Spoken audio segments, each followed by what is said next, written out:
Hey everyone, and welcome to This Explainer. Today we're unpacking something incredibly complex and honestly often completely hidden, the psychological dynamics of emotional abuse. And we're going to do this by looking at a profoundly moving source text. It's a letter written by a survivor named Jeremy, and he's writing directly to his abuser, a woman named Myra.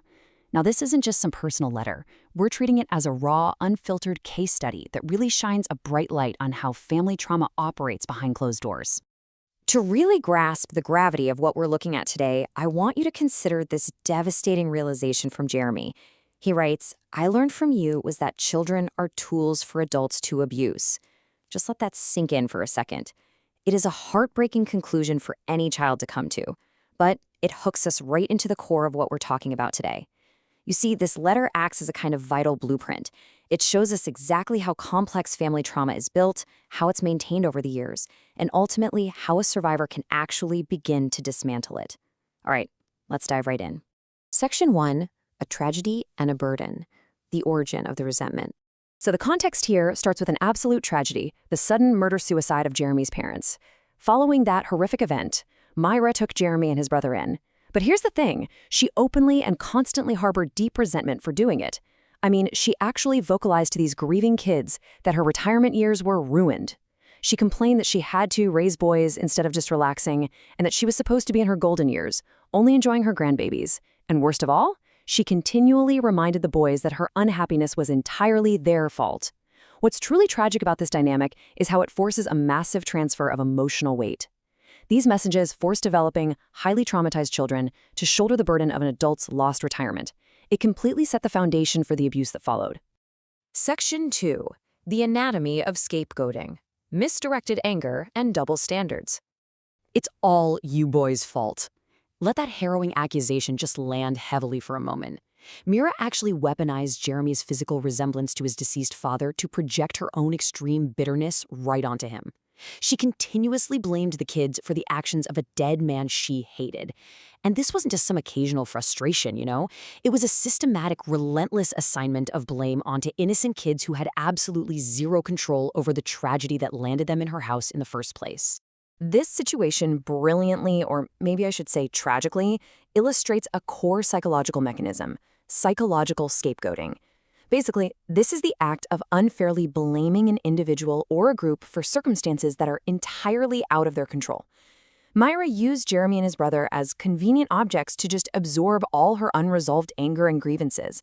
So instead of doing the hard work of processing her grief or her fury about the father's actions, she aimed it squarely at the boys. She made them the daily scapegoats for her ruined retirement. Now let's look at how this actually played out in everyday household dynamics, because it's wild. There was this absolutely infuriating double standard between how Myra treated her biological grandchild, Ashley, and her adopted nephews. Get this, Ashley was caught stealing pills and jewelry, but she was forgiven almost immediately. Meanwhile, Jeremy and his brother were punished for weeks for Ashley's crimes, way before she even confessed. And the real kicker, the boys never once got an apology after the truth came out. No way. Myra just justified it by claiming they must have done something to deserve the punishment anyway. And this scapegoating reached levels of just extreme blame and cruelty. I mean, Jeremy was actually called a rapist by Myra, simply because he found a Playboy magazine hidden under a bathroom sink. It's completely absurd, right? Pointing this out really reveals the sheer absurdity of the accusations leveled against a developing kid. It shows that Myra wasn't trying to correct bad behavior, she was just attaching the most vile, extreme labels to a child to justify her own hatred of him. Section 3, tactics of complete control, weaponizing trust and therapy. Okay, so now we move into the systemic ways Myra controlled the boys' environment, and it starts with a complete and utter disregard for Jeremy's emotional safety out in public. Myra would literally introduce Jeremy to new people by loudly announcing his parents' murder-suicide. She completely ignored his desperate pleas for her to stop. She even did this at his girlfriend's house. So why does this matter? Well, because Myra was using the children's traumatic past as a prop. She was playing the martyr for her own social gain. She needed the whole world to know what a saint she was for taking them in, and she totally ignored Jeremy, even when the sheer stress of these public announcements made him physically sick to his stomach. And this brings us to one of the absolute most insidious tactics of control we see here, the weaponization of what should have been a safe space.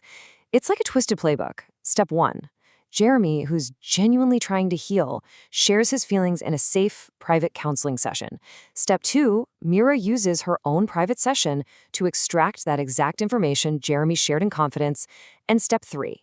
The joint family session then devolves into an hour of Mira just screaming at Jeremy, calling him a liar and a bad kid. The crucial takeaway here is that Mira calculatedly turned therapeutic vulnerability into a trap. She taught a vulnerable child that it was never, ever safe to express his true feelings. Now, right alongside that emotional manipulation came profound physical and social isolation. She achieved this through total control. For instance, she secretly kept every single letter sent by the father's family. She blocked phone numbers so they couldn't have any outside contact. She literally restricted the boys to staying inside the property fence for years because she was terrified the outside family might show up unannounced. And on the financial side, she used the boys' grandfather's money to fund her own family's needs, while simultaneously calling the boys greedy. She deliberately cut them off from any outside support network to ensure she was the sole tyrannical authority in their lives.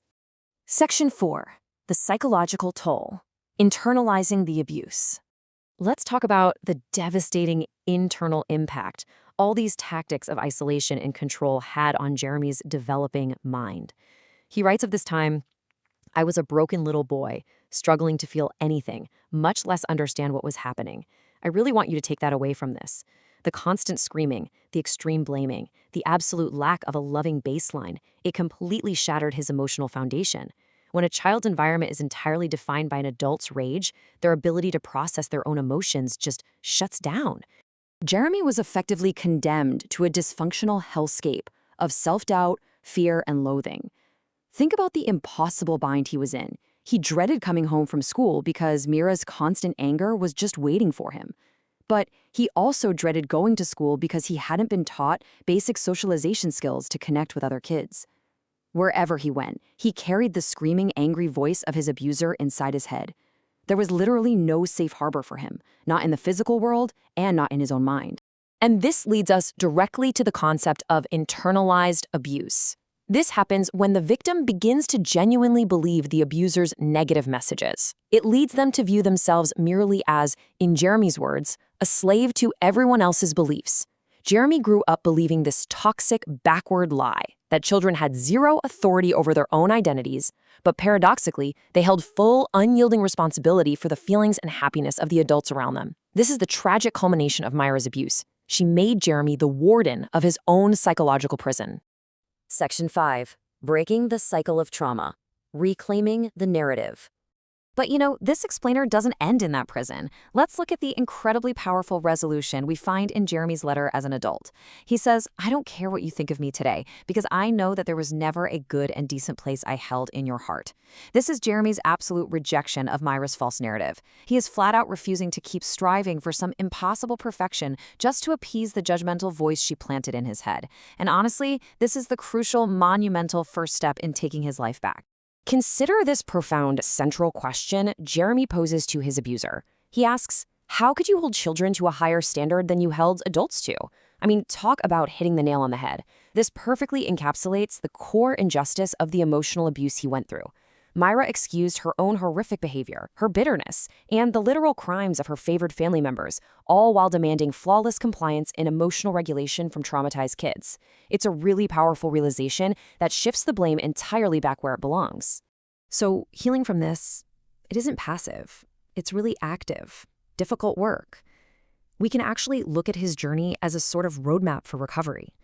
Step 1, reject the abuser's false narrative, just like we saw Jeremy do. Step 2, do the hard work of learning what you are actually feeling, especially after years of emotional suppression and just living in pure survival mode. And Step 3, learn to forgive yourself and navigate the world as an independent adult. Jeremy is courageously undertaking the exact emotional labor that the adults in his life completely failed to do for him. And that brings us to our final big takeaway today. Healing requires doing the work the adults in your life were unwilling to do. Understanding the anatomy of emotional abuse is so absolutely crucial because it highlights the incredible resilience required to break cyclical trauma. By recognizing these abusive dynamics, the scapegoating, the isolation, the double standards, we can better support survivors and actually stop these cycles in their tracks. So I'm going to leave you with this final provocative thought. If the adults in our past failed to carry their own emotional weight, what step can you take today to ensure you aren't carrying it for them anymore?